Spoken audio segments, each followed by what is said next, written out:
Warahmatullahi wabarakatuh. Kita akan membahas materi baru yaitu unemployment atau dikenal dengan istilah pengangguran. Oke. Jadi dalam populasi tenaga kerja itu dibagi menjadi dua ya. Yang pertama ada labor force dan ada not in the labor force. Jadi ada angkatan tenaga kerja dan ada bukan angkatan tenaga kerja. Kalau untuk angkatan tenaga kerja kita bagi menjadi dua, ada pengangguran, ada juga pekerja. Untuk pengangguran ini adalah orang-orang yang benar-benar kalau di sini dikatakan tidak bekerja atau unemployed. Sedangkan untuk tenaga kerja kita bagi menjadi dua ya. Ada tenaga kerja part-time atau employed part-time. Ini biasanya banyak orang yang bekerja part-time baik di dunia pendidikan maupun di bidang food and beverage. Bahkan di bidang manufaktur juga banyak yang bekerja secara part-time. Terus yang kedua ialah employed full-time atau orang yang bekerja secara full-time. Itu untuk angkatan tenaga kerja. Sedangkan yang tidak termasuk angkatan kerja ialah yang pertama orang yang tidak mencari pekerjaan untuk beberapa alasan. Misalnya orang yang udah punya anak gitu ya, biasanya wanita kalau sudah menikah kebanyakan memilih untuk tidak bekerja tapi lebih ke menjadi ibu rumah tangga. Atau orang yang berada di dalam penjara, atau orang yang setelah lulus dari dunia pendidikan lebih memilih menjadi wirausaha atau membuka usahanya sendiri. Selain itu ada juga yang termasuk golongan orang-orang yang lansia atau pensiun gitu ya. Terus yang ketiga adalah orang-orang yang secara permanen tidak dapat bekerja. Biasanya ada golongan-golongan tertentu yang secara permanen tidak bisa bekerja. Ya meskipun kita tahu untuk yang difabel juga sebenarnya mereka bisa bekerja, tapi ada golongan tertentu yang memang mereka itu secara permanen memang tidak bisa bekerja ya. Oke. Selanjutnya tipe dari angkatan kerja. Jadi untuk tipe dari angkatan kerja ini salah satunya ada 4 ya. Yang pertama unskilled labor atau angkatan kerja yang tidak membutuhkan skill atau kemampuan khusus. Jadi kebanyakan kalau untuk unskilled labor gitu ya, dia itu tidak membutuhkan yang namanya pelatihan. Nah, sedangkan untuk semi-skilled labor itu beberapa pekerjaan yang membutuhkan keahlian atau ada keahlian tersendiri gitu ya. Jadi butuh beberapa pendidikan, training. Contohnya gini, untuk membuat roti gitu kan, barista gitu atau koki itu kan pasti ada skill khusus atau orang yang bekerja di bidang permesinan, operator mesin gitu kan butuh setidaknya pendidikan atau training khusus, gimana sih cara menggunakan cash register, gimana cara menggunakan komputer, gimana cara menggunakan mesin tenun atau lain sebagainya gitu ya. Itu kan pasti butuh. Atau yang bekerja seperti sopir gitu kan juga butuh adanya pelatihan khusus bagaimana cara mengendarai untuk tronton, untuk bus, untuk mobil box dan pribadi itu kan pasti ada ya. Kalau yang tidak membutuhkan skill apapun kan, kalau di sini contohnya ada tenaga kebersihan ya. Jadi skill khususnya tidak ada. Jadi orang secara naluriah sebenarnya bisa lah membersihkan gitu ya. Oke, terus selanjutnya ada wage employees atau karyawan yang diberikan gaji atau upah pekerja bulanan gitu yang diupah setiap bulannya dapat gaji gitu ya. Nah, ini biasanya supervised by a boss atau diawasi oleh bos gitu ya. Terus menerima apa ya namanya, pengaturan atau jadwal secara mingguan atau semi-mingguan. Ya, di mana mereka itu dibayar berdasarkan keuntungan dari apa yang bisa mereka kerjakan. Tuh. Terus ada juga yang keempat gitu ya. Itu kontrak labor atau pekerja kontrak. Yang ini mungkin sudah bukan hal yang aneh lagi gitu ya, apalagi di Indonesia sendiri sebenarnya kebanyakan pekerja kontrak atau pekerja dengan perjanjian kerja. Di sini adalah orang yang bekerja berdasarkan kontrak yang spesifik. Dia dikontrak di apa gitu ya. Misalnya dia dikontrak untuk bagian cutting di sebuah perusahaan tekstil. Berarti dia ya dikontrak di situ selama misal berapa tahun, 2 tahun, 3 tahun, atau di bidang industri manufaktur, otomotif gitu ya. Terus di sini selain itu, the amount is paid either commission or a set fee for the work. Jadi dia dibayarkan berdasarkan komisi atau fee atau apa ya namanya, imbal balik dari pekerjaan yang sudah dilakukan. Selain itu, keuntungan-keuntungan ada yang tidak dibayarkan gitu ya. Benefit are not paid gitu ya. Jadi keuntungan tidak dibayar. Nah, itu untuk tipe-tipe dari angkatan kerja atau dari pekerja. Next, selain itu kita bahas apa sih unemployment gitu ya. Pengangguran sendiri itu apa gitu ya. Jadi di sini diartikan bahwa pengangguran itu ialah orang yang tidak mempunyai pekerjaan atau tidak mampu lagi untuk menjadi pekerja ketika mencari pekerjaan. Jadi di sini menganggur itu tidak sama dengan tidak bekerja atau tidak mau bekerja ya. Jadi orang yang tidak mau bekerja tidak dapat dikatakan sebagai pengangguran.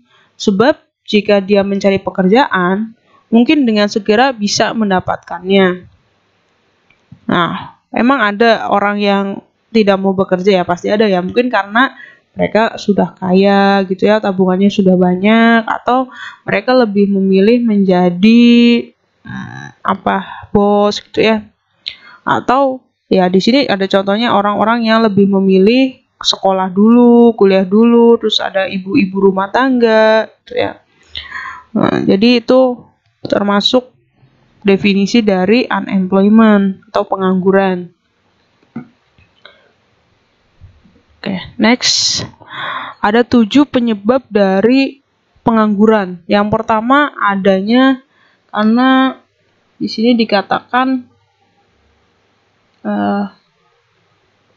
clerical ya, atau demand deficient unemployment. Jadi ada karena kasus antara kebutuhan pekerja dengan lapangan pekerja itu tidak seimbang. Yang kedua karena struktural. Struktural itu adanya adopsi dari teknologi, adanya job outsourcing. Terus ada friksional, ini mulai dari voluntary, relocation, baru lulus kuliah, terus baru masuk kembali ke dunia kerja gitu ya. Nah, apa yang bisa kita dapatkan dari pengangguran ya? Kalau di sini the truth about unemployment ialah unemployment atau pengangguran meningkat karena menyebabkan meningkatnya resiko dari kematian prematur ya, itu 63% dikatakan di sini. Terus ada 72% dari orang yang tidak bekerja atau menganggur itu membutuhkan health care atau preventive care, feeling perception. Jadi ada yang butuh obat, ketergantungan obat karena mungkin pusing ya, nggak kerja-kerja terus.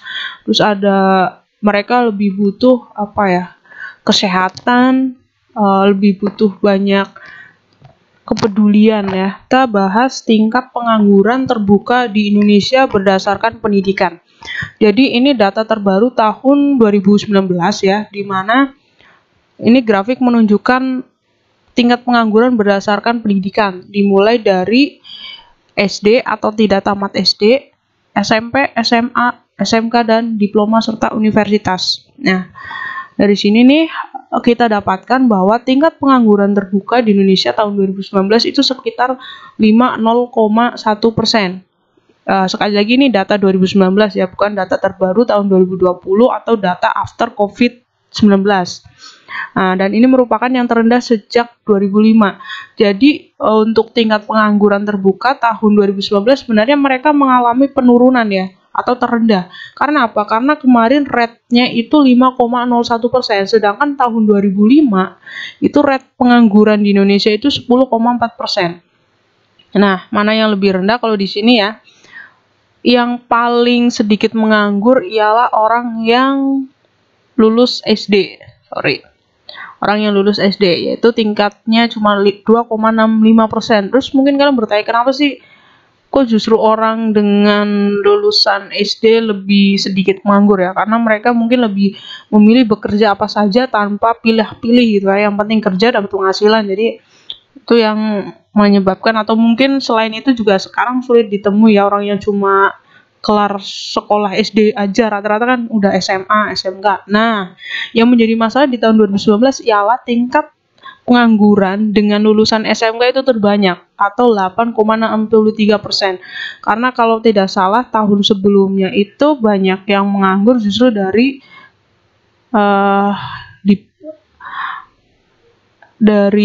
perguruan tinggi ya, tapi sekarang justru semakin diteliti justru banyak yang menganggur itu dari SMK.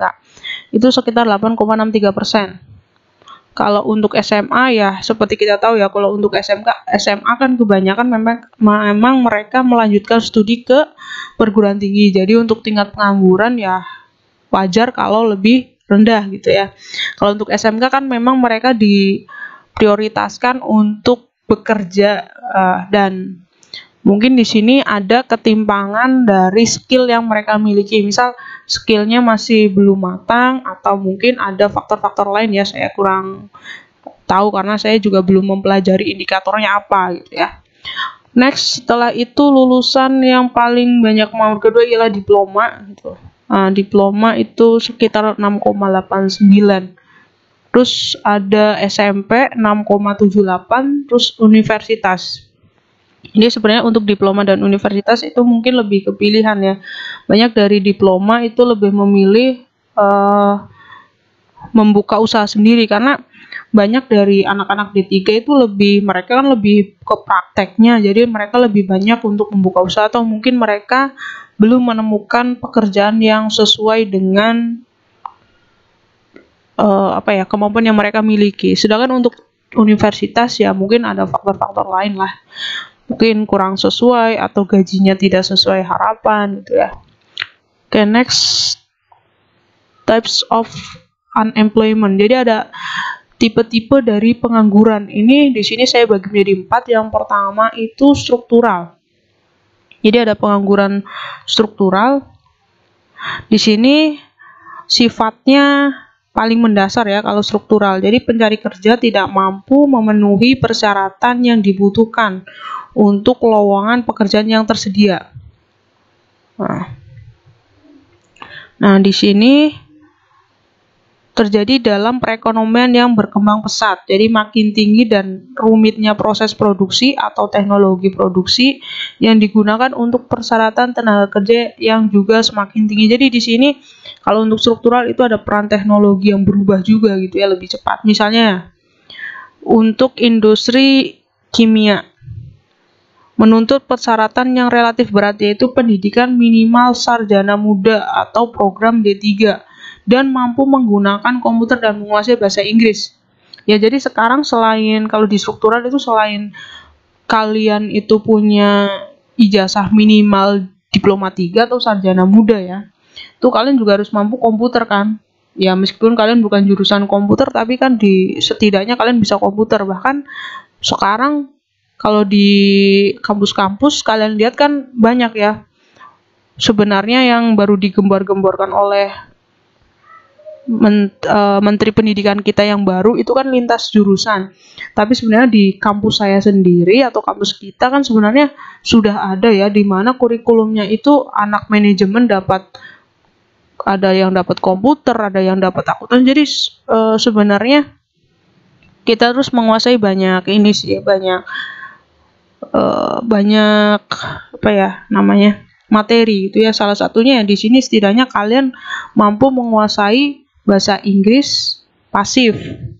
Jangan sampai ya aktif gak bisa, pasif lebih-lebih ya. Setidaknya kalian tahulah bahasa Inggrisnya secara pasif.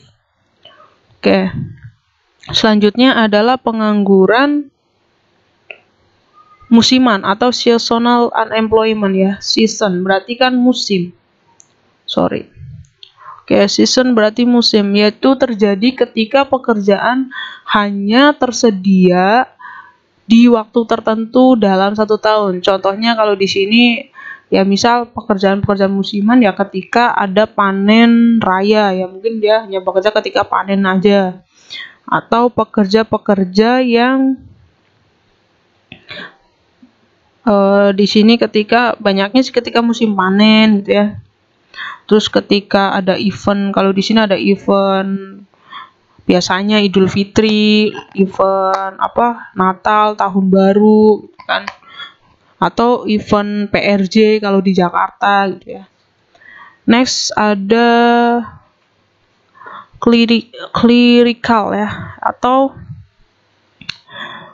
pengangguran ini karena pertumbuhan dan produksi terjadi ketika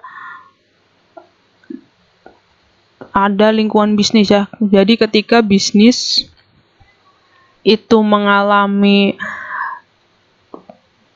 apa sih ya, ada titik terendah atau mengalami masalah kan, pengangguran juga semakin rendah ya. Terus selanjutnya ada friksional. Jadi untuk friksional itu pengangguran yang bersifat sementara. Biasanya terjadi karena adanya kesenjangan waktu, informasi, maupun karena kondisi geografis antara pencari kerja dan kesempatan kerja. Biasanya mereka yang masuk dalam kategori pengangguran friksional itu umumnya rela menganggur untuk mendapat pekerjaan, atau dikenal juga dengan voluntary unemployment atau pengangguran sukarela. Kalau untuk voluntary unemployment sendiri ialah pengangguran yang bersifat sementara karena seseorang ingin mendapat pekerjaan yang lebih baik atau lebih cocok. Misalnya gini, kalian setelah lulus kuliah kan, biasanya kalian lowongan banyak, tapi kalian lebih memilih biasanya karena baru lulus, biasanya kan idealismenya masih tinggi gitu ya.